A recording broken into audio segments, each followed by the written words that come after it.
Welcome to this very special edition. It's an honor for me to be speaking with you, Olivier. So we're going to pick up on part of the title of this interview.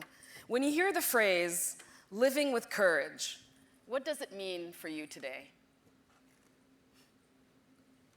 For a long time, I thought courage meant fighting. You know, staying strong, keeping control, never giving up. But then, the illness came along, and it quietly rewrote the definition. ALS takes away your strength, your voice, bit by bit. And suddenly you understand. Courage isn't in the muscles. It's somewhere else. Real courage for me now is to accept, to stop resisting what's happening, and instead to inhabit it differently, to turn fear into movement and fragility into meaning.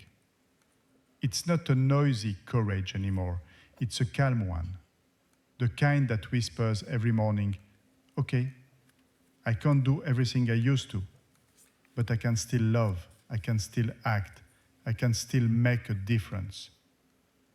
That's my fight today, a peaceful fight. And you know, maybe the bravest thing I've ever done is simply to keep saying yes to life, even when life says no. Olivier, that's beautiful. When you were first diagnosed, did courage feel like something you had, or was it something you had to learn? At first, I really thought I had courage. I'd been an entrepreneur for years, taking risks, making tough calls, living with uncertainty. So when I got the diagnosis, I told myself, okay, you've trained for this. But very quickly, I realized, no, this was another world. There's no plan, no control, no winning strategy. Just letting go.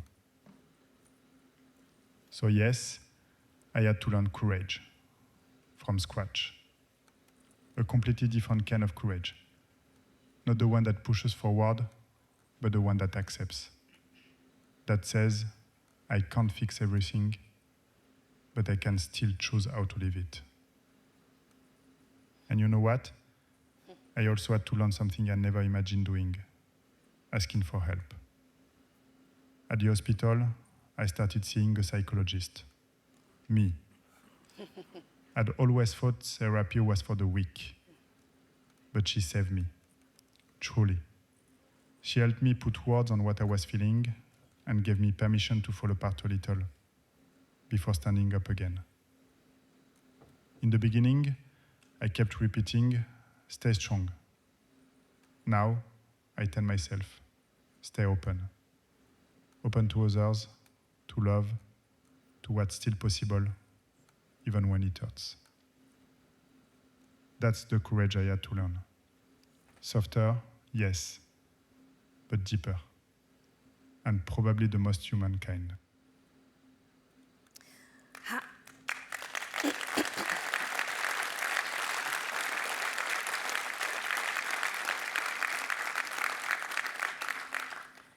And how has your definition of courage evolved since then? It's changed completely. Before, courage for me meant doing. Running companies, making decisions, staying in control. I thought being brave was about keeping everything together, never showing a crack. But when the illness came, it took away all that control. My body stopped obeying. My voice, my real one, disappeared. And suddenly, I had to find courage somewhere else. Now, courage isn't about doing anymore. It's about being. Being present, being honest, being vulnerable. Courage today is saying, I'm scared, or I don't know, or I need help. It's the courage to be seen, even in your fragility. The illness stripped away the surface, the noise, the ego, the speed. And underneath, I discovered something softer but stronger. Courage is to love when you could close off, to smile when you could give up, to keep saying yes even to what hurts. And sometimes it's simply to keep speaking, even through a synthetic voice, because behind that voice, there's still a beating heart. There is a beating heart, indeed. You were already someone who built things, who took risks as an entrepreneur. You led with vision. Has ALS changed the way you think about achievement or purpose? Completely. Before ALS, achievement meant building, growing, reaching goals. I measured life in projects, numbers, results, the way many entrepreneurs do. And I love that energy, that feeling of creation and momentum. But the illness slowed everything down. It forced me to ask, what's left when you can't run anymore? When you can't build in the same way? That's when my definition of purpose changed. Now, achievement isn't about how much I do, but about what I awaken in others. A feeling, an idea, a bit of courage. If someone leaves a conversation with me wanting to love more, to act, to help, that's success. As ambassador for the Paris Brain Institute, I've had a chance to turn that idea into action. We created the Invincibility Fund, a new philanthropic model that mixes finance and generosity, with the goal of funding neuroscience for the next 99 years. Wow. We launched the Fresque Généreuse, a giant mosaic of more than 3,000 portraits to raise funds and awareness for brain research.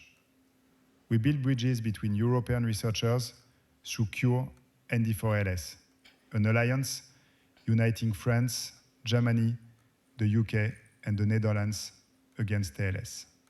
And even a bit of poetry, a film, Invincibilité, and a campaign with Seguela that turned my story into a collective message of hope. So yes, I still build things, just differently. I build connections, movements, hope. Before, I wanted to succeed. Now, I want to be useful. That's my new kind of entrepreneurship.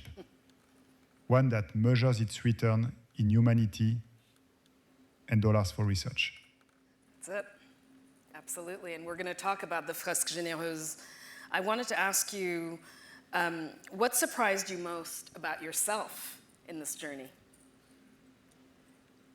Yes, and that's something that really changed me. When I decided to speak openly about my illness, I didn't expect what came next. Suddenly, people started writing to me, hundreds of messages. Strangers, friends, colleagues, they told me about their own hidden struggles. Depression, burnout, grief, illness, fear. Things they had never shared with anyone. And little by little, I became a kind of confidant. It was humbling and eye-opening.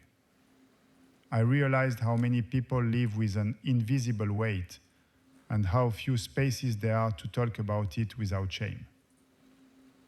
It made me understand something essential. Everyone is carrying something. And that doesn't make us weaker. It makes us human. Since then, I've stopped looking for heroes who never fall. I'm more interested in those who dare to stand up after falling and who help others do the same. It's beautiful. When so much is out of your control, what helps you still feel agency or freedom?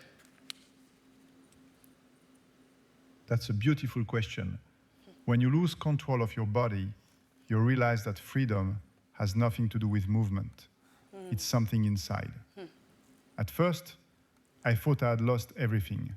The ability to walk, to speak, to act quickly. But slowly, I discovered another kind of freedom. The freedom to choose how I respond. I can't choose what happens to me, but I can choose what I do with it. And that's where my agency lives now. I still have freedom in my mind, in my heart, in my intentions. I can decide to turn this illness into something useful, to raise awareness, to help research, to inspire others to keep going. That's not a physical freedom. It's a moral and emotional one. And then there's technology. Yes. My voice today is synthetic, created by AI. But paradoxically, it's given me back a form of independence. It allows me to keep speaking, to keep creating, to keep connecting with people. So yes, I've lost control over many things, but I've gained a deeper freedom.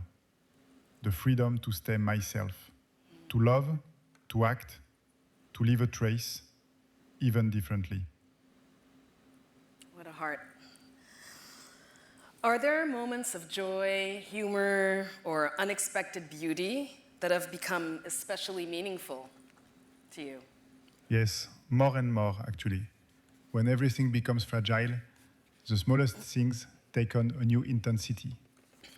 A sunrise, a song shared with my sons, a message from a stranger who says, "Your story helped me."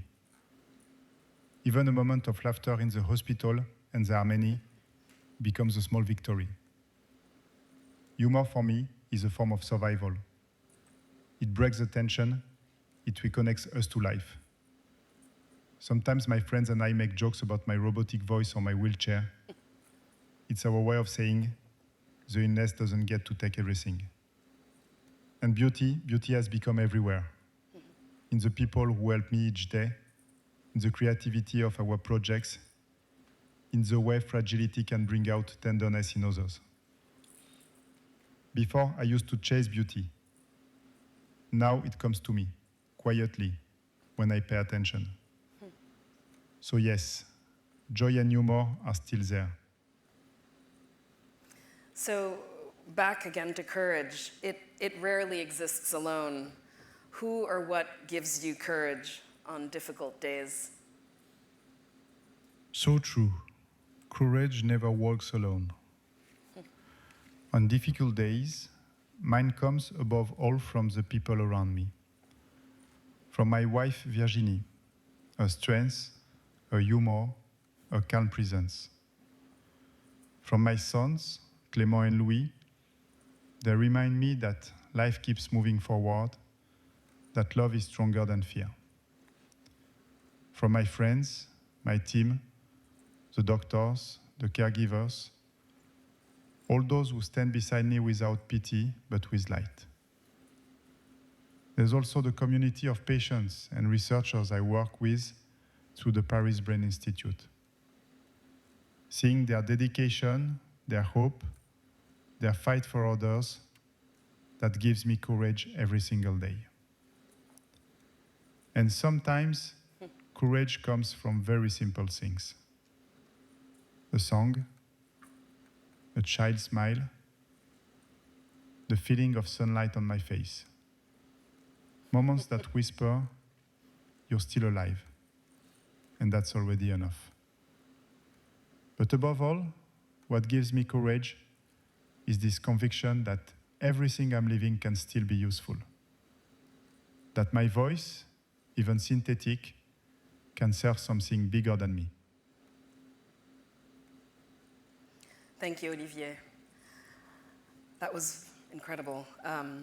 How has your relationship with your loved ones or friendships, how have those evolved and changed? My relationships have changed completely.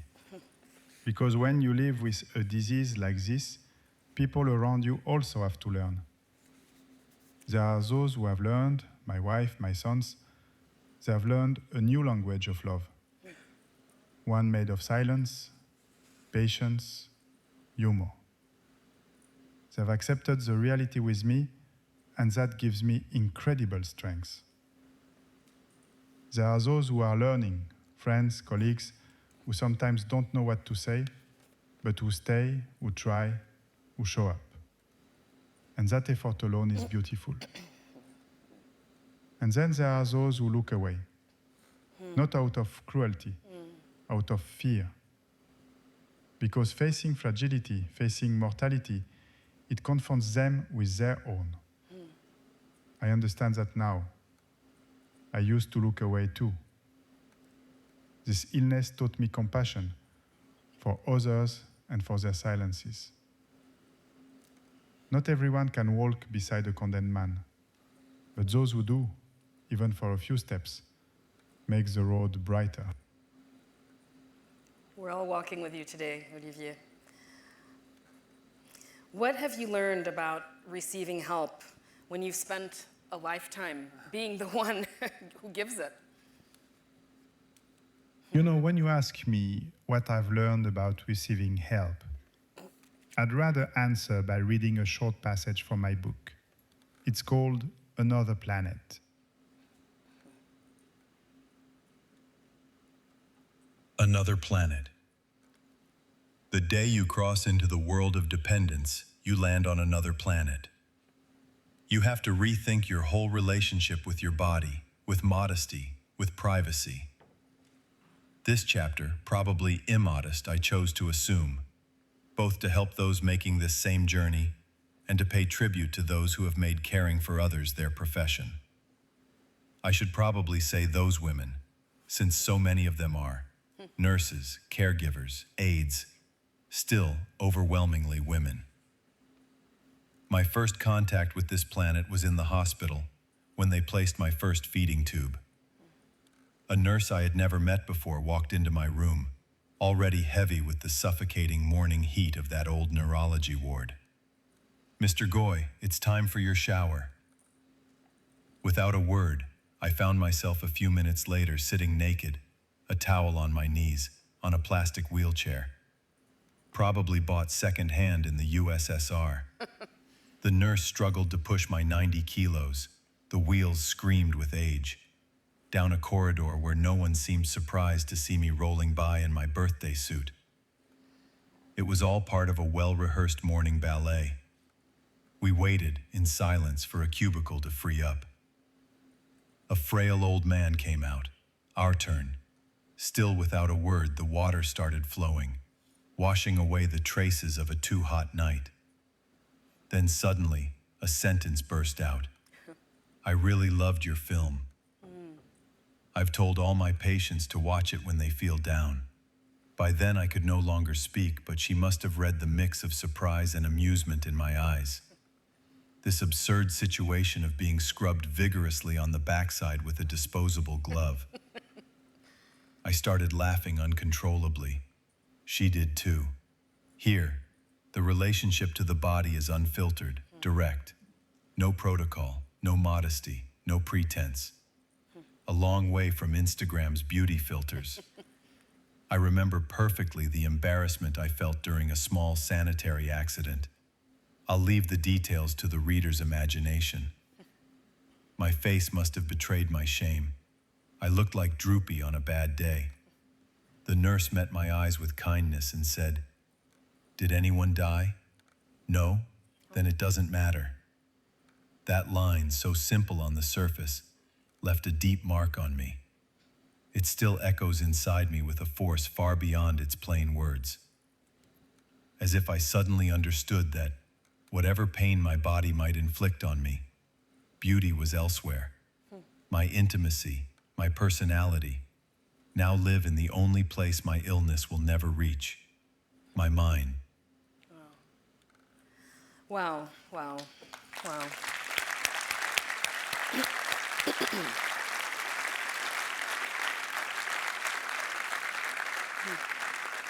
Sobering.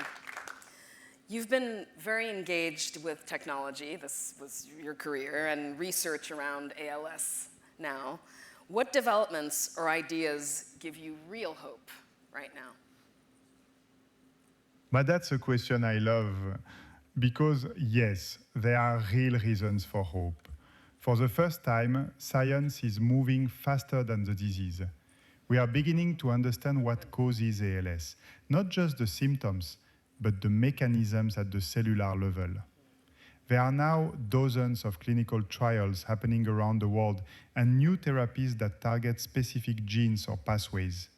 It's still early, but the progress of the last 10 years is greater than that of the previous 50. At the Paris Brain Institute, where I'm an ambassador, we are supporting extraordinary teams, scientists, clinicians, data experts who work hand in hand with patients. And that collaboration is new.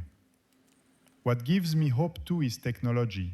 AI, for example, has already changed my life. Thanks to incredible researchers at QTI, we created Invincible Voice, a prototype of an intelligent vocal assistant designed for people who've lost the ability to speak. The idea that a voice, even synthetic, can carry emotion and personality gives me goosebumps. Because it means technology can serve humanity at its most fragile. Yes. And beyond that, there's this incredible alliance we launched, Cure ND for ALS, bringing together the best European research centers to share data and trials. It's a game changer. For once, we are not competing, we are collaborating. So yes, I'm realistic, but deeply hopeful. Because the day science finds a cure, and it will be thanks to this mix of intelligence, cooperation, and dollars. Absolutely. It should never be a competition. If you could speak directly to the researchers and policymakers working on ALS, what would you want them to remember? I would tell them, never forget the human behind the data. Behind every neuron, every biomarker, every line of a clinical report, there is a person, a voice, a family, a story that's still unfolding. Your work is not abstract. It's someone's hope, someone's tomorrow. I would also tell them collaboration is the cure before the cure. We can't afford silos anymore. Not between labs, not between countries, not between the public and private sectors. When you share knowledge, you accelerate life. And to policymakers, I would say, time is the enemy. For ALS patients, every month counts. Help us shorten the path between discovery and treatment. Simplify access to trials. Support research that takes risks. Fund the brilliant minds who could one day make this disease history. Science is progressing fast, faster than ever. But we need the courage to keep up with it and the humanity to guide it. And back to courage again, back to the courage of living. When you wake up in the morning, what makes you feel alive? What makes me feel alive this morning? Honestly, the blueberry pancakes at the hotel buffet. I'm serious. They are so delicious. That's good. We should have some, all of us, blueberry pancakes all around. What do you want people to take away, not just about ALS, but about living? If there's one thing I'd like people to take away, it's this. You don't need to be sick to wake up. My story isn't just about ALS. It's about life, about how fragile it is, and how beautiful it becomes when you finally stop pretending it's endless. I'd love for people to remember that every moment counts, the ordinary ones especially. That success isn't about speed or power, but about presence. That you can lose almost everything, your voice, your body, your freedom, and still keep the essential. Your ability to love, to connect, to find beauty. ALS took a lot from me, yes, but it also gave me clarity. It taught me that fragility isn't the opposite of strength. It's the source of it. So what I hope people take away is simple. Live fully, now. Say I love you more often. Forgive faster. Laugh louder. And never forget. Courage isn't about avoiding the fall. It's about learning how to rise again and again with love. If courage had a voice, what would it whisper to you? If courage had a voice, I think it would whisper something very simple. It would say, "You're doing fine. Keep going. Not faster, not harder. Just keep going." It would remind me that courage isn't noise or strength. It's the quiet breath that says yes when everything feels heavy. It's the small flame that keeps burning even when the wind rises. It would also whisper, "You're not alone." Because courage doesn't live in isolation. It moves from one heart to another. From my wife, my sons, my friends to me, and hopefully from me to others. And maybe, just maybe, it would end with a smile and say, "Have a pancake." Because courage also knows how to laugh.